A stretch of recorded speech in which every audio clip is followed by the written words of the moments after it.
പ്രേമിച്ചു പ്രേമിച്ചു നിന്നെ ഞാനൊരു ദേവസ്ത്രീയാക്കും. അങ്ങനെ ഒരു പ്രേമം പൂ പോലെ വിടരാൻ പോവുകയാണ്. വിടരാന്ന് പറഞ്ഞാല് എന്നോടുണ്ടോന്ന് അറിയില്ലല്ലോ. കേട്ടെടുത്തോളം ഉണ്ടാവാൻ സാധ്യതയുണ്ട്. അതെങ്ങനെ? എടാ അരപ്പൊട്ട, അവള് നിന്റെ തലമണ്ടക്കെട്ടല്ലേ അടിച്ചത്. ആ ഒരു സിമ്പതി അവൾക്ക് നിന്നോടുണ്ടാകും. അതെന്താ സാധനം? എന്റെ ചോറ്റാനിക്കരമ്മേ, എടാ സിമ്പതി സിമ്പതി എന്ന് പറഞ്ഞാൽ അത് ഒരു അലിവാണ്, മനസ്സിലായ? പിന്നെ നീ ഒരു നാടകം കളിച്ച് പൊളിഞ്ഞപ്പോ അവള് ദേഷ്യപ്പെട്ടില്ലല്ലോ, ചിരിക്കല്ലേ ചെയ്തത്? അത് നല്ല ലക്ഷണമാണ്. എടാ, ഈ സാമുദ്രിക ലക്ഷണ പ്രകാരം പെണ്ണെന്ന് പറഞ്ഞാൽ ഉടുരാജമുഖി, മൃഗരാജഗടി, ഗജ എന്ത് പണ്ടാറിയിലാവട്ടെ, അങ്ങനെ കുറെ ലക്ഷണങ്ങളുണ്ട് ഈ പെണ്ണുങ്ങൾക്ക്. ഞാൻ പറയുകയാണെങ്കിൽ അടുത്ത സ്റ്റെപ്പ് നീ അവക്കൊരു കത്ത് കൊടുക്കണം. നിന്റെ മനസ്സിൽ അവളോടുള്ള സ്നേഹത്തിന്റെ അളവ് കത്തിലൂടെ അറിയിക്കാൻ പറ്റുമോ? അങ്ങനൊക്കെ ചോദിച്ചാല് കൊടുത്തിട്ട് വാങ്ങിയില്ലെങ്കിലോ? ഈ പോസ്റ്റ്മാൻ കത്ത് കൊടുക്കുന്നതിനെ കൊടുക്കാനല്ല പറഞ്ഞത്, അതിനൊക്കെ ഒരു തഞ്ചം വേണം.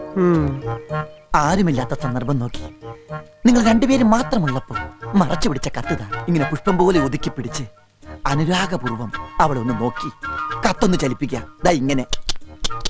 അപ്പൊ തന്നെ പെണ്ണുങ്ങൾക്ക് സൂക്കേട് മനസ്സിലാവും. അവരുടെ മുഖത്ത് പുഞ്ചിരിയാണ് വിടരുന്നതെങ്കിൽ ധൈര്യമായിട്ട് കത്ത് കൊടുക്കുക. പന്തികേട് തോന്നിയാല് പിന്നെ അവിടെ നിൽക്കരുത്. കൊടുത്തു അപ്പൊ പിന്നെ മറുപടി എങ്ങനെയാവും? നല്ല കൈക്ക് ബലമുള്ള ആംഗലമാരുണ്ടെങ്കിൽ ഓട്ടാനെ മറുപടി കിട്ടും. അതൊക്കെ കൊടുക്കടോ, പിന്നല്ലേ മറുപടി. എന്നാലും ഒരു പേടി. ഇങ്ങനെ പേടിച്ചൂരി നടന്നാലൊന്നും പ്രേമിക്കാൻ പറ്റൂല. പിന്നെ ഒരു കാര്യം, ഈ പ്രേമിക്കാൻ നടക്കുന്ന കാമൂൻ എന്നൊക്കെ പറഞ്ഞാല് സുന്ദരനായിരിക്കണം, എന്നെ പോലെ. ഈ നാറി പുളിച്ചതൊക്കെ മാറ്റി നന്നായി മേക്കപ്പ് ചെയ്ത് നല്ല ചെത്ത് സ്റ്റൈലിൽ നടക്കണം. എന്നാലേ ഈ പെണ്ണുങ്ങൾ വലയിൽ വീഴുള്ളൂ. അതൊക്കെ ഞാൻ ചെത്തിക്കോളാം. അവൾക്കുള്ള കത്ത് കൊടുക്കാൻ എന്താ വഴി? ഒറ്റപ്പാലം പട്ടാമ്പി വഴി. എടാ ആദ്യം നീ എഴുത്. ഓ, നിനക്ക് എഴുത്തും വായന അറിയില്ലല്ലോ. ഒരു കാര്യം ചെയ്യാം, നാളത്തെ കഴിഞ്ഞാല് എനിക്കൊരു ദിവസത്തെ പണിയുണ്ട് അവിടെ. നീ എഴുതുന്ന പോലെ ഒരു കത്ത് എഴുതി ഞാൻ അവൾക്ക് കൊടുക്കാം. അത് കൊള്ളാം. ഞാൻ തന്നാന്ന് പറഞ്ഞാ മതിയല്ലോ. അതൊക്കെ ഇരിക്കട്ടെ. എന്താ പെണ്ണിന്റെ പേര്? പേര് അതറിയില്ല. പിന്നെ എന്തുട്ട് പ്രേമോടോ? കത്ത് എഴുതുമ്പോ പേര് വെച്ച് തുടങ്ങണ്ടേ? അല്ലാതെ പറ്റും. പ്രിയമുള്ളത്, അല്ലെങ്കിൽ എന്റെ പ്രാണേശ്വരിക്ക്, അങ്ങനെയൊക്കെ തുടങ്ങാം. എത്ര കത്തെഴുതിയ കൈയാണ് ഇതെന്ന് അറിയോ? അല്ല ഇത് അറിയോ? ബാക്കി ഞാൻ വൈകിട്ട് പറയാം. നീ ഇത് എവിടേക്കാ? അത്യാവശ്യമായിട്ട് എനിക്ക് കുറച്ച് പരിക്കിനിടാണ്ട്.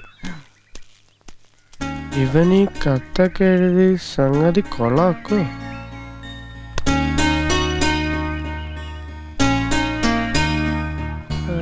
ഈ പണ്ടരക്കൊക്കെ പറ്റിച്ചൂലോ പണി. ആളെ പറ്റിക്കാൻ എന്തത്ര പെട്ടെന്ന് പോന്നെ? അവര് കുളിക്കടവിലേക്കല്ല. ആര്? ആരെങ്കിലും ആവട്ടെ, നീ ഇങ്ങനെ ആലോചിച്ച് തല പുണ്ണാക്കണ്ട. കത്ത് കൊടുത്ത അവളെ നിന്റെ വലയിൽ വീഴ്ത്തുന്ന കാര്യം ഈ ശങ്കരി ഏറ്റു. ഇത് സത്യം. എന്താ ഇത്? കാക്ക തൂറിയതാ. എന്നാൽ അത് പറയണ്ടേ? കാക്ക തൂറുമ്പോ നേരത്തെ പറയാറുണ്ടാ? ഞാനിത് ഏത് കുളത്തിക്കൊണ്ട് കഴുകും?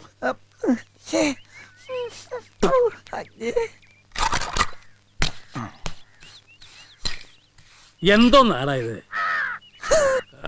പണിയെടുക്കുമ്പോഴും ഇതിങ്ങനെ ചുണ്ടത്തിരിഞ്ഞോളോ നിർബന്ധം അല്ലേ? ചുണ്ടത്തിരിക്കണം നിങ്ങൾ നോക്കണ്ട. ഈ പറഞ്ഞ നേരം കൊണ്ട് കക്കൂസിലെ ചുമര് ഞാൻ ശരിയാക്കില്ലേ? ഇപ്പൊ അല്ലറ ചില്ലറ. അപ്പൊ ഇതിന് ധൈര്യമായിട്ട് കക്കൂസിന് അകത്ത് കയറി ഇരിക്കാല്ലോ. ഇടിഞ്ഞു വീണാ നാളെ തന്നെ ശരിയാക്കി തരാന്നേ. ഓ, അപ്പൊ നീ ആളെ കൊല്ലാനുള്ള പരിപാടിയല്ലേ? ഗോവിന്ദേട്ടാ, അമേരിക്കയിൽ വരെ വലിയ വലിയ കെട്ടിടങ്ങൾ ഇടിഞ്ഞു പൊടിഞ്ഞു വീഴണം. പിന്നെയാണ് ഗോവിന്ദന്റെ കക്കൂസ്. ഉദാഹരണത്തിന് മതി മതി, നിന്റെ നാവടക്ക്, എന്നിട്ട് പണിയെടുക്ക്. ഞാൻ പണിയെടുത്തോണ്ടിരിക്കുന്നു. അപ്പൊ ഗോവിന്ദനല്ലേ വന്ന് വാചകടിച്ചത്? ഞാൻ നിർത്തി. ഞാൻ നിർത്തി. എന്ത് പണിയാ? പണിയല്ല, വാചകടി. മീനാക്ഷി, എന്തോ? നിന്നെ അല്ലടാ, എനിക്ക് തോന്നി. മീനാക്ഷി, എന്താ അമ്മേ? നീ ആ വട്ടച്ചെമ്മീൻ എടുത്തേ, പുറത്തെ തൊഴുത്തിലിരിപ്പുണ്ട്. ഇപ്പൊ കൊണ്ടുവരാം.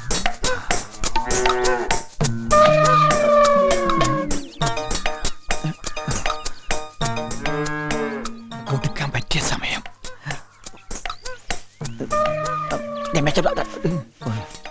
അമ്മമ്മ ഇതാ ചെമ്പ്. നീ അവിടെ എന്ത് നോക്കിക്കാ? എന്ത് നടുവന്ന് നിർത്തിയതാ? ഓ, നടുകൊണ്ടാ നിന്റെ പണിയല്ലേ?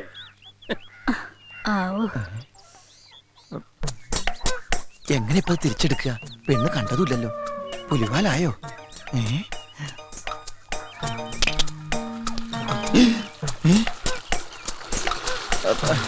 എന്താ ചങ്കര? ഇത്തിരി കഞ്ഞോളം വേണമായിരുന്നു കുടിക്കാനാ. അയ്യോ, ഇത് മുഴുവൻ പശുവിനോണ്ടി ഒഴിച്ചൂലോ. നിനക്ക് ചായ മതിയോ? അല്ല, ഈ സമയത്ത് ഞാൻ കഞ്ഞോളം കുടിക്കാറേ. ഈ വയറിന്റെ കാളിച്ച മാറാ, അതാ നല്ലത്. ഇനി ഇപ്പൊ ഈ അരി തിളക്കട്ടെ.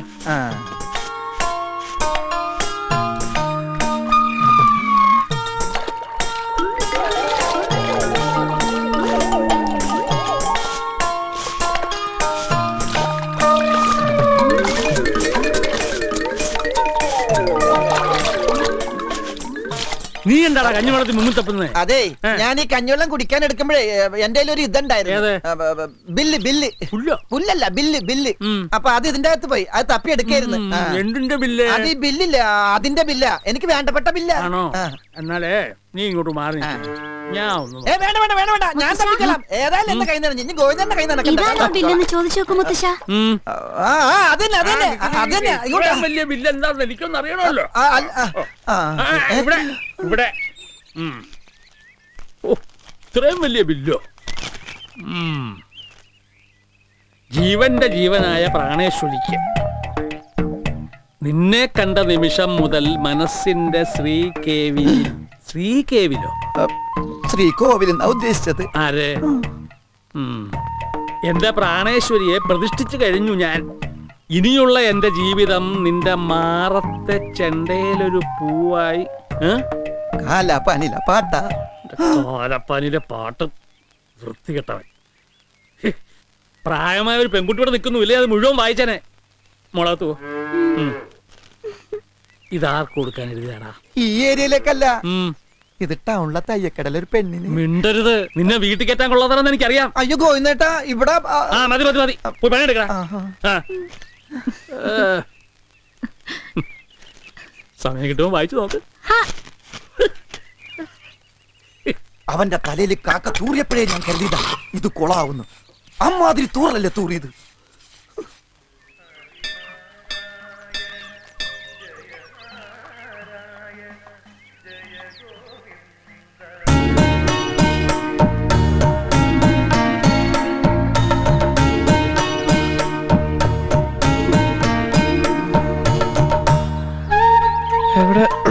എവിടെ പോയതാ?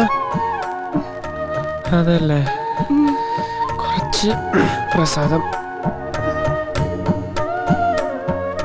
ഇന്നലെ അവിടെ ശങ്കരു പണിക്ക് വന്നിരുന്നല്ലോ അല്ലേ?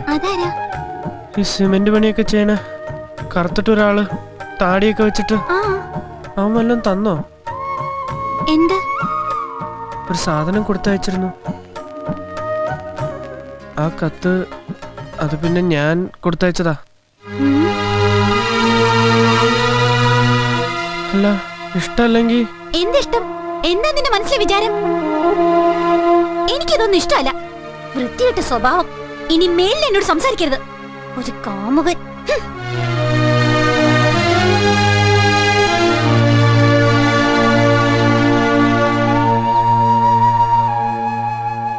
അതൊന്നും സാരില്ലടാ, നീ സമാധാനിക്ക്. അവൾ ഇത്രയല്ലേ പറഞ്ഞുള്ളൂ, സാരില്ലെന്നേ. ആദ്യത്തെ ഈ മൂക്കിയിറ്റലും ചവിട്ടലും കുത്തുമൊക്കെ ഇവറ്റുള്ള സ്ഥിരം നമ്പറാ. പെണ്ണല്ലേ, എന്ത് പറഞ്ഞാലും കണ്ണുരുട്ടി കാണിച്ചാലും ശരി, നമ്മളൊന്നും മയത്തിൽ നിന്നാ മതി. പയ്യെ തിന്നാ പനയും തിന്നാ. എന്തിനാ പന തിന്നണ? പനി മാറാൻ. എടാ, ഞാനൊരു പഴഞ്ചൊല്ല് പറഞ്ഞതല്ലേ. നീയേ ഇങ്ങനൊരു സംഭവം നടന്നിട്ടില്ല എന്ന് കരുതി അവൾ ഒന്നും കൂടി കാണുക. വല്ലതും പറഞ്ഞാലോ? എന്തിനാ ഈശ്വരൻ നമുക്ക് രണ്ട് ചെവി വന്നിരിക്കുന്നത്? ഇതി കൂടി കേട്ട് ഇതി കൂടി കളയാൻ. പറഞ്ഞ മനസ്സിലായോ? മനസ്സിലായി. എന്ത് മനസ്സിലായി? ഈ ചെവി കൂടെ കേട്ട് ഈ ചെവി കൂടെ വിടാൻ. ഓ എടാ, അതല്ല പറഞ്ഞത്. നീ ചെന്ന് അവളെ ഒന്നുകൂടി കാണാൻ.